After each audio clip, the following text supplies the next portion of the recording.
Hello everyone! Welcome to another vlog! So for today's vlog, mag-house tour ako. Kasi meron na tayong bahay guys na nakuha. So this is my flat. So flat ang tawag dito. It is 1 bedroom. So itutour ko kayo dito sa loob. Ayan. As you can see, ito po ay fake flowers. Pasok tayo guys. Pagpasok natin, dito yung kitchen. Pero meron kaming dalawang door. This is the back door and meron kaming entrance door. Pero mostly, dito kami pumapasok sa back door. So, pagpasok natin, ito na yung ating kitchen. So, itong kitchen natin is fully furnished actually. Pero, hindi kasama itong mga appliances na ito. So, itong microwave, air fryer, and toaster is binili ko siya dun sa ex-tenant, dun sa doktor na nanirahan dito ng 6 months. So, bago pa yung mga appliances, which is worth 65 pounds. Kasali na itong basurahan, guys. So, 65 niya lang binigay. And, itong mga ref, washing machine, mga carpet dito is sa landlord. Pati itong kettle is sa landlord. And, syempre, kailangan natin ng rice cooker. Ito sa side na ito, guys, is the bathroom and toilet.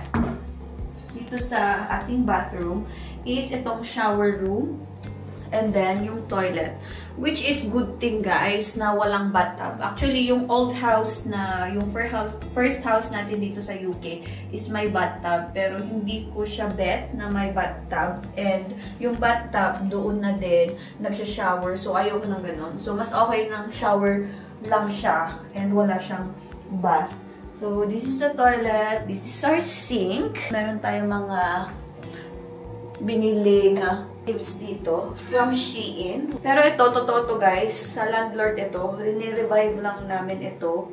Binigay niya din itong flower na ito. Pero, hindi namin alam kung paano alagaan. Pero ito, rene-revive na namin. Kasi nung last lanta na siya. Pero ngayon, alive na siya. So, pupunta tayo doon sa aming living room. Dito po ang aming living room and dining room. As you can see, ang daming mirrors. Ayan. Medyo may pagka-designer. Actually, parang designer na talaga yung landlord ko kasi ang ganda.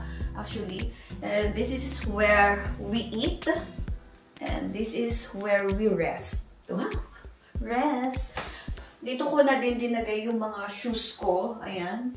My shoes. Kasi nung bumili ako ng shoebox, hindi siya bagay. So, ginawa ko na lang cabinet. Ginagay ko lahat ng mga damit ko na hindi linalagay. And dito naman, meron tayong freezer. Pag nakikita nyo, hindi siya bagay sa ating living area. Pero, okay na din siya. Bumili ako ng freezer. Kasi yung ref nandun, yung freezer niya is ganun lang. And, mas okay ako, nung nasa Japan kasi ako, nagluluto ako ng madaming pagkain. And then, free-freeze ko. Tapos, ima-microwave ko na lang. So, pag uwi ko, hindi na ako magluluto. So, bumili ako nito. This is second hand, which is 50 pounds ko binili. And, good thing, meron yung aking colleague, yung aking kawork, may sasakyan siya. So, nagbabayad lang siya ng 3 pounds para sa petrol.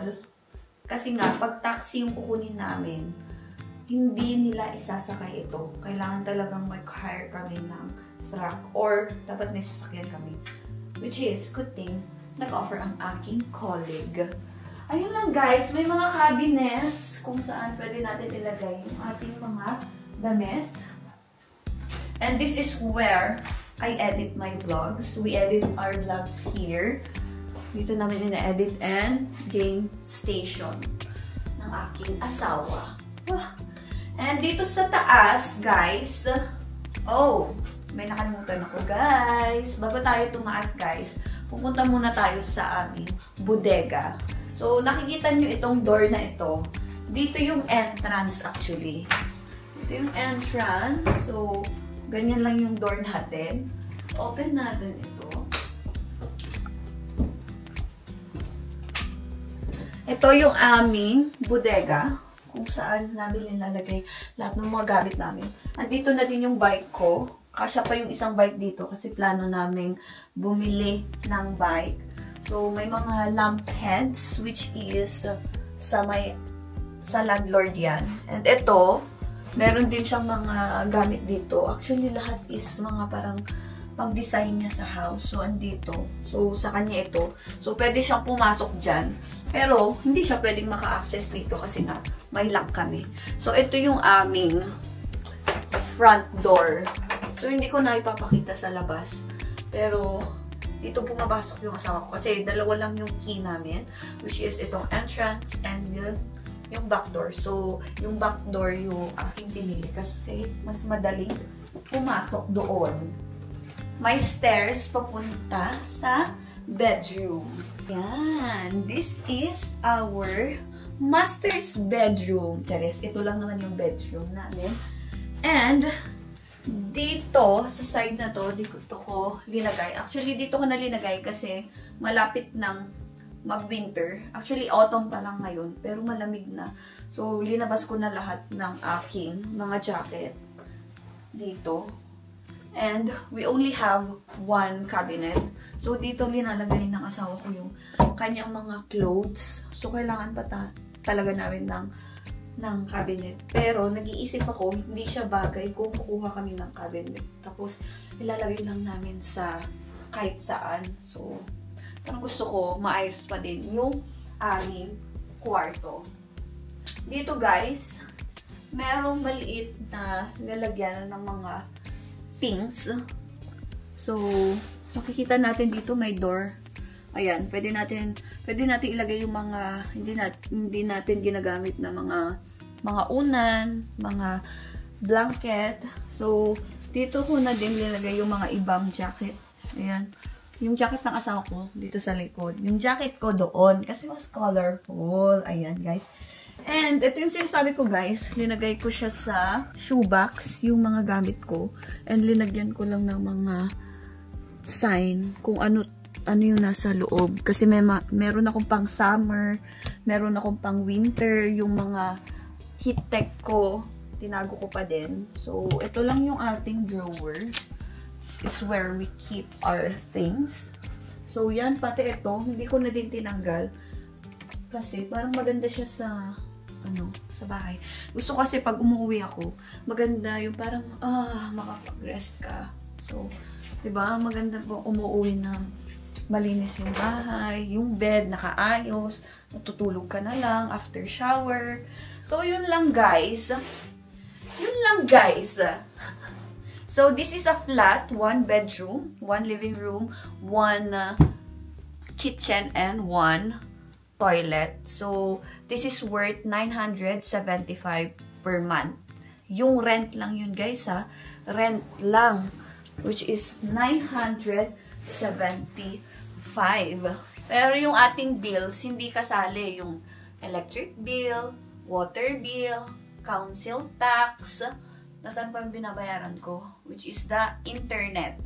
So, wala kayong narinig na gas kasi nga, lahat ng appliances dito or yung mga heater namin is electric na din, yung mga shower namin, yung water, yung hot water namin is electric lahat, guys. So, hindi kami gumagamit ng gas. Pati dun sa pinaglulutuan namin, hindi ko pala napakita yun, which is electric lang din yung ginagamit namin. So, hindi kami nagbabayad ng gas. So, yung binabayaran ko sa electric, nasa around 150 per month. Dalawa na kami dun, guys. Yung mga bills namin is pang dalawa.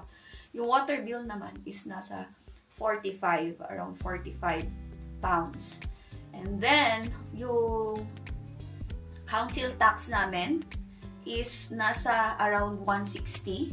So, 160 pounds per month. Dalawa na din kami doon.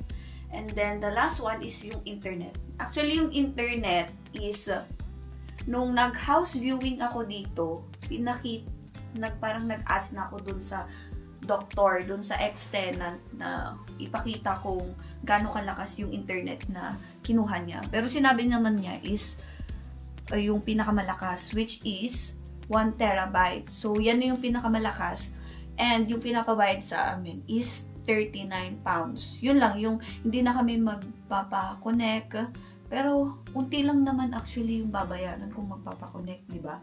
Pero, mas okay nang i-avail na namin yun. Kasi nga, 6 months lang siya dito. And ang in-avail niya is 18 months.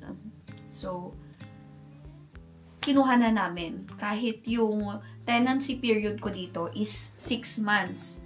Pero, yung tenancy period na nakita ko doon sa app is 1 year. Pero nga dahil kinausap ko yung landlord na, kasi dito sa UK, gusto nila yung lahat ng tenant nila na titira dito is my work. Dahil nga kakarating lang ng asawa ko, wala pa kami nakikitang work niya. So, parang nag-asa ko na mapoprovide ko lahat yung documents. Pero, sinabi ko na talaga na wala pang work yung asawa ko. Pero, magproprovide ako ng right to work, right to rent, papakita ko lahat yung passport, yung lahat ng kailangan. Kasi, may mga tinawagan ako ng mga ibang agency is, sinasabi nila na hindi sila nagpaparent ng walang work. So, hindi pwedeng ako lang yung may work. So, yun nga, buti na lang nakausap ko yung landlord. Pero, ang binigay niya sa akin na tenancy period is 6 months lang. Pero, last week, pumunta siya dito. Pero, hindi ko na siya naabutan. Pero, sabi ko, pwede niya i-check yung bahay. So, yung asawa ko lang yung naabutan niya. Nung dumating yung landlord namin dito, kasama niya yung mama niya. Kasi nga, nag-chat ako ng lahat ng mga nakita ko. Yung wallpaper, may nag-fall na, yung mga hanging, yung parang hanging rack, which is na-fall na. Kailangan ko kasing sabihin yun. Kasi nasa kontrata na kailangan sabihin lahat ng mga makikitang sira. So, sinabi ko talaga, pati yung bed, yun. So, chinek nila lahat. Good thing, maayos na talaga yung aming setup dito sa bahay. Kasi nga, nag-start kami dito ng mga August, na nag-stay kami dito ng August. So, nakita ng mama niya na sobrang ganda. And then, chinat ako, kasi nga, andun pa ako sa work, hindi ko na sila na-meet.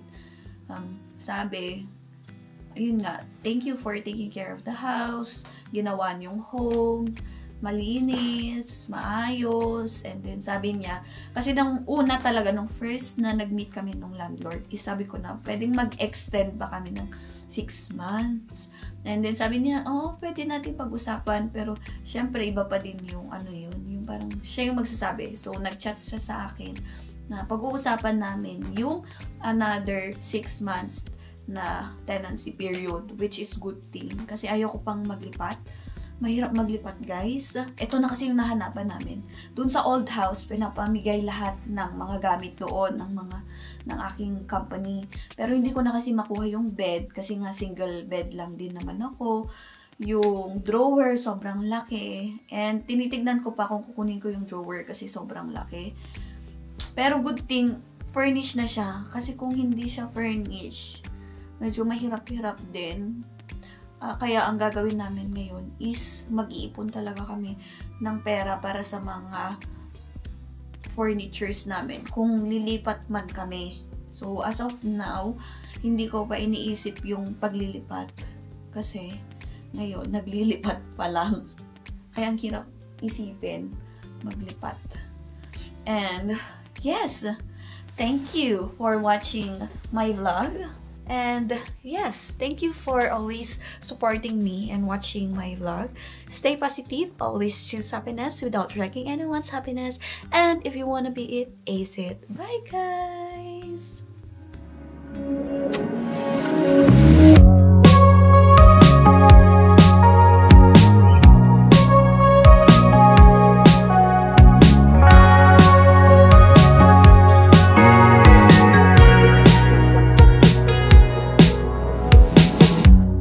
summer rain on the window. Watch the time float on.